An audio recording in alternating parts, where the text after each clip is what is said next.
My boss took a client and me to a strip club and set me up to be exposed on stage. In 90 seconds, I'll prove he knew it would happen and paid for it. Stay to the end, there's an update that changed my job. I've been in sales for 20 years. I've seen the blurry line between work and after hours.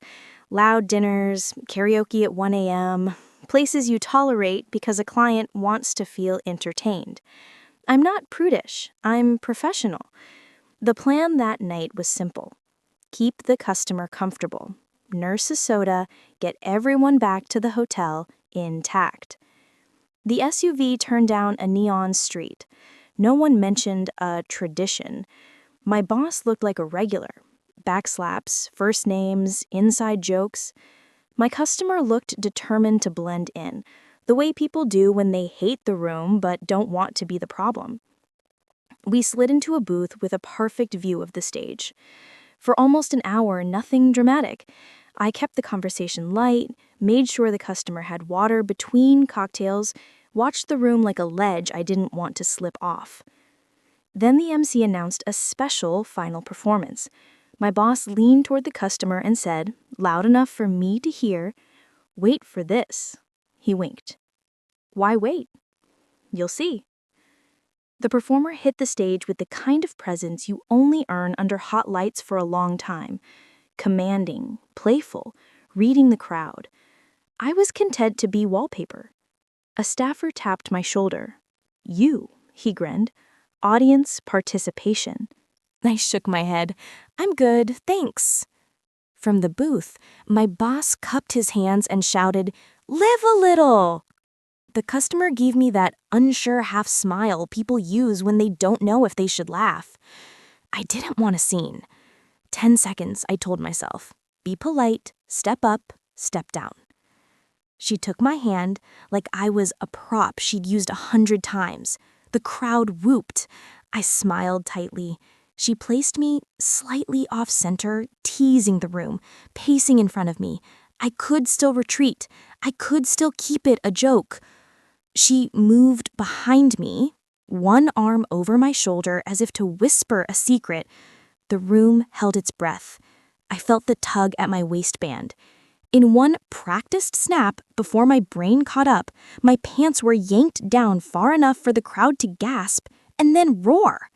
Hot, white light, a wave of sound, my customer in the front row, my boss laughing. 3 seconds can stretch into a lifetime when your body is the punchline. I yanked everything back up and stumbled away from center stage. The performer twirled, playing it off. At the booth, my boss clapped like someone had nailed a joke. My customer didn't clap. He looked stricken. I walked to the hallway by the restrooms and counted tiles until my hands stopped shaking.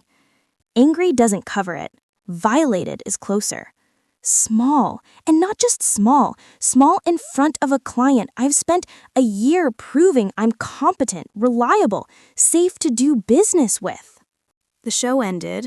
People spilled toward the bar. I waited in the shadows until I saw my customer head for the door.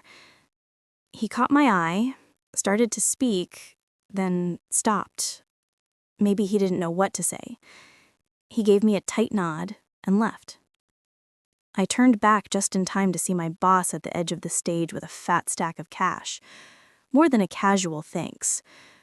The performer leaned down, took it, said something I couldn't hear. He said something back. They laughed. He pays. She laughs.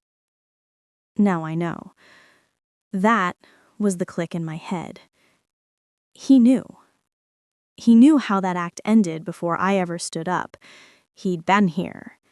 He'd seen it. He wanted it to happen with me in front of my client. The ride back felt colder. Legendary, he shouted in the SUV. Team story for the books. Like humiliation was a trust fall exercise.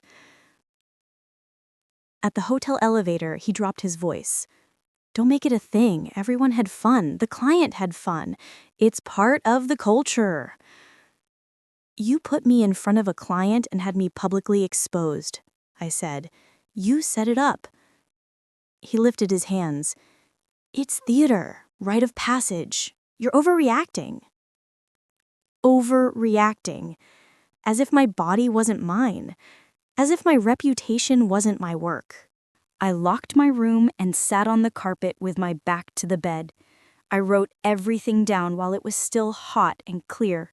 Times, names, where people stood, what was said. I photographed the bar receipt, my wristband, the coaster with the venue logo I'd pocketed without thinking. I emailed the notes to myself. I saved the photos to a private drive. Quiet steps, but steps. Morning meeting. Crisp, professional. Like last night lived on another planet. Projections, timelines, deliverables. We got through it. I'm good at my job. But the air was different. The customer wouldn't hold eye contact as easily. Damage done. Unnecessary. Stupid. At the airport, my boss sent winks and laughing emojis about epic nights and stories that never leave the road. I didn't respond. He called. I let it ring.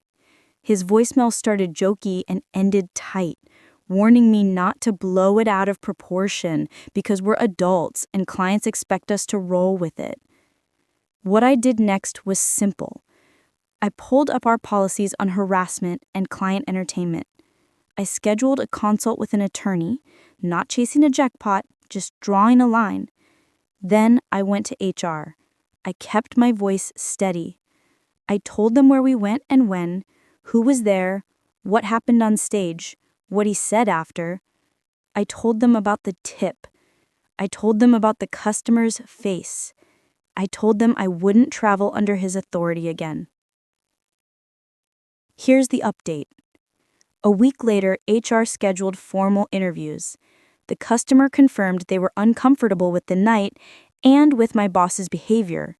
The venue provided a receipt copy that matched my photo. My boss changed stories. First, just a joke. Then, misread signals. Then, company tradition. Every version made him smaller. Maybe this ends with an apology I can believe and consequences that mean something. Maybe it ends with me choosing someplace healthier and walking out with my head up. Either way, I'm not letting him decide who I am in front of my clients, my team, or myself. Not for a laugh, not for a tip, not ever again. What would you do in my place? Am I right to push this with HR and a lawyer? Or should I have walked away and let it die there? And if you were the client, would this change how you see the company? Tell me below. People call it just a joke until it's your dignity under the lights.